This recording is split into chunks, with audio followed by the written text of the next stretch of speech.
All right, cruising the land here, and at Cars and Coffee I bumped into Dalton, who has this beautiful FZJ80. It's a 1994, and we'll get into it because this will be on Bring a Trailer here coming up soon. So let's do a quick walk around, and then we'll talk to Dalton about all the work he's done on this beauty. Definitely has restored it, and it's a low miles 1994, and just love that paint. Look at that. All right, Dalton. So this, you have two 80s, right? Yep, this one and another 94. So you got your other 94 is your Overlander, rock crawler, done up, but this is your garage queen. Yeah, the show pony. The show pony, the super clean, super nice. And one thing I noticed is it's rare to have the slick top. Yeah, that was one of the things that drew me to this car originally, is especially having the rear wind diffuser, but no racks on the top. It's an odd combo, but I really like it. Yeah, because I think when these came into the US at the port of Long Beach, that's when they would take the template, drill the roof, put the roof rack on. So they didn't ship with the roof racks, but very rare that there would be one without. So that's a clean look. Ready for a Prinsu or a Front Runner, or leave as is. Yeah. And then you got some, is it BFGs on there? Yeah. Yeah, got the KO2s on there, and a 285, 75, 16. It's like a 33. Yeah, just like a 33. Super nice. It's got the tow hitch. Now let's take a look at the inside if you want to open her up. You did some nice work in here. As everybody knows, the leather that's in a Land Cruiser, I call it crocodile leather. So at some point, if you want it to be clean, you have to redo them. And this is redone nicely. Oh yeah, I can. The cushion. So these are actually Corbeau sport seats, and they're redone in a vinyl, but the vinyl matches the factory leather, so it's a little easier to clean. Won't corrode away like the leather does. Yep, absolutely. And then in the back, it's not. You just did the front seats, right? Exactly. Yeah, but the color was so spot on that I didn't feel like I needed to. It totally is spot on. Well, it's always the front that has to be redone. The backs always, especially the third row, whoever uses them, they're always folded up. So that looks actually super clean. Excuse the shadow. And then brand new carpet in the back. Yep. Center carpet and over the wheel wells as well. Nice. Oh yeah, this is so clean inside. I feel like I'm stepping into 1994. That was the plan. All right. Everybody always wants to know about this. Now, what's interesting about the, and I've talked to some heavy-duty Overlander guys, and that front and rear lockers, you have to be rock crawling, and this is a garage queen. The center is 95% of anybody's travels. Rear and front locker, the guy I was talking to who's done tons of travel with his FZJ, he's like, I've used my front locker, I can count on one hand of how many times it was needed. Just because these are so capable with the center locking diff, it gets you over pretty much any obstacle that you would run into. Yeah.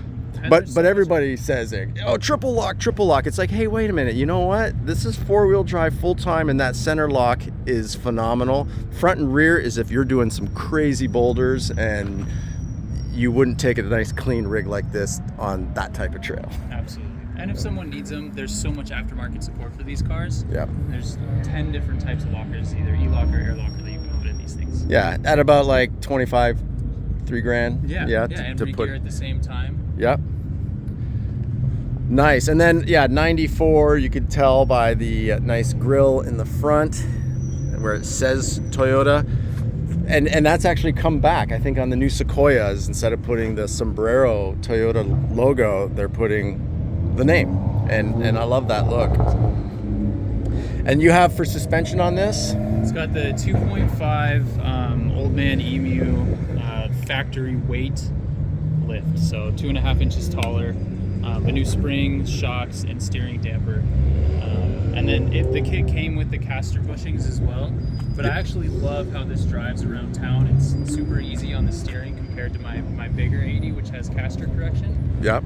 So I've just left it as is, and I can cruise down freeway with, it's not track lining, it's not wobbling or doing anything like that. So yeah, when you're at the 2-inch OME lift, you really don't have to do much else because you're still in that comfort zone. It's when you start going like 4-inch, 5-inch, and then the bushings are important. So if they're fresh, yeah, this thing was so low miles and the bushings were totally fine. And your total miles on this? Just over 170.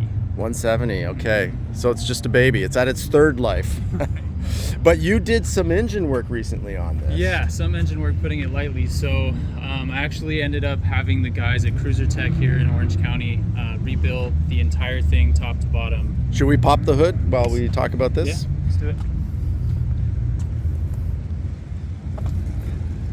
The headlights are always nice on 80s because they're glass, they're not plastic. So, oh yeah, your shocks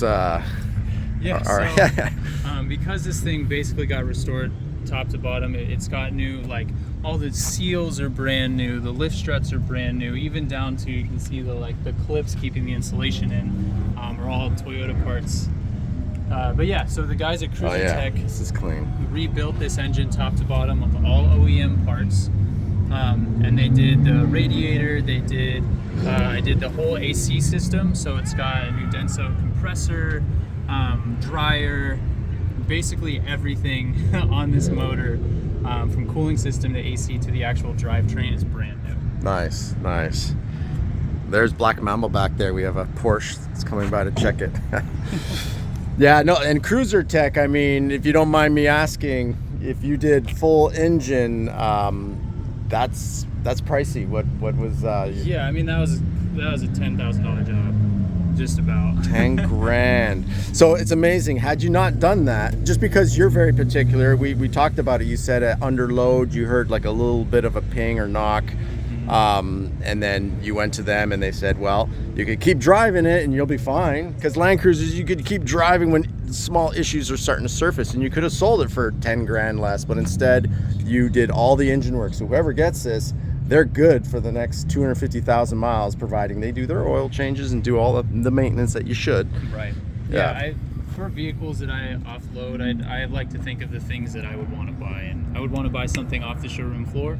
Obviously, you can't do that with these cars anymore, but I wanted to get it as close as possible. So when they redid that, I also had them service and rebuild the knuckles, so new wheel bearings and everything like that in the front end.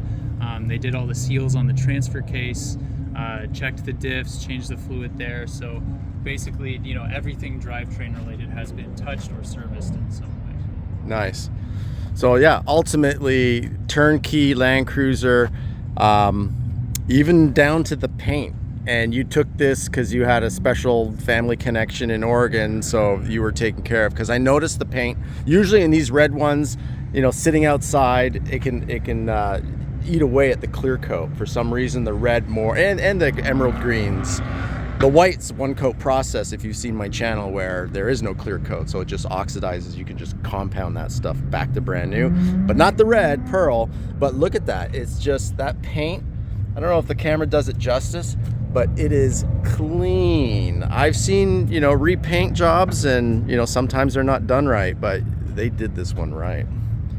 Right down to your the rubber. Did you change that? Yeah. That's okay. If anything was coming apart, I wanted to put it back together the right way. So that's got Toyota flare seals. The windshield came out. It's not a Toyota windshield that got replaced in there because it was cracked when I got it. Yeah. But the windshield seal is Toyota. And then the paint was a 2-stage, so it's not going to fade like the single-stage Toyota paint. Yep. With a ceramic primer, and then a 2-stage base and clear coat. Yeah. So this thing's gonna last like this, granted it's taken care of. It's cherry, bro. Cherry. It looks good. It really does. And I'm here in person. I know my Land Cruisers. I know when they need a paint job, and then a bad paint job compared to a great paint job. That's a great paint job. Thank you.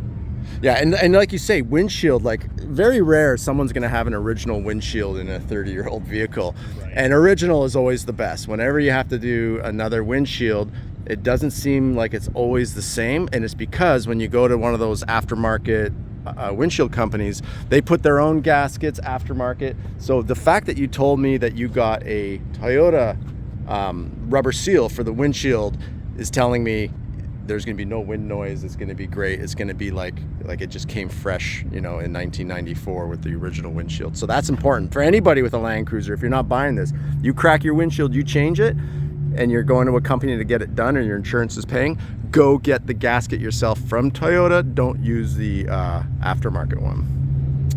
Obviously, the Toyota one is going to be your best seal. All right, and then no running boards. So, which could have been stock, right? I think if you had the slick roof, you probably had no running boards. So according to the build sheet, this came with running boards too. It was just a funky spec in general. But when I bought it, it didn't have them on there. And of course that gives you an extra 6 inches of ground clearance. So oh yeah.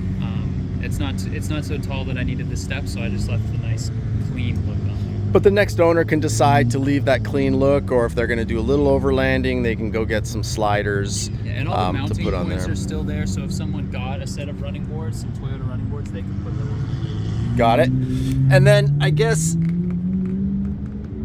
a super important question is, where has this Land Cruiser lived? Very fortunately, this is a California sold and kept car. So I actually have the sale documentation, not the window sticker, but everything else from the dealership up in the Bay Area. Yeah. And then from there, it came down to Southern California and lived between LA and San Diego for its entire history, like recorded history. Nice. So it's a California sold and kept car. I think that's, you know, in the world of Land Cruisers, unfortunately, if they're in the salt belt and they live many winters in that salted roads, it eats away the frames, unfortunately. Right. That's why California Land Cruisers are coveted. They're like clean, right? I mean, clean. It could be dirty underneath unless you do a whole dry ice blast. Which if you dry ice blast this thing, I haven't, but that's been on my potential list. Oh my God! It would shine up. Add $6,000 to the sale price if you did that. Right. Yeah. So I mean, or people get underneath and just do it by hand over time. But yeah, California means zero rust and phenomenal. So it's a great looking truck. If you guys know my channel, Land Cruisers is my thing, and I know when I see a good one. This is a good one, and with CruiserTech having done a whole engine rebuild, it's gonna be like new. Pretty phenomenal. All right, well, check it out. It'll be on Bring a Trailer. If you see this before it goes on, you got questions, just send a question in the DMs and I can put you in touch with Dalton. But there she is. Someone is going to be the lucky owner of this 1994. All right, Dalton, thanks for your time, and yep, happy trails everybody. Thanks for tuning in.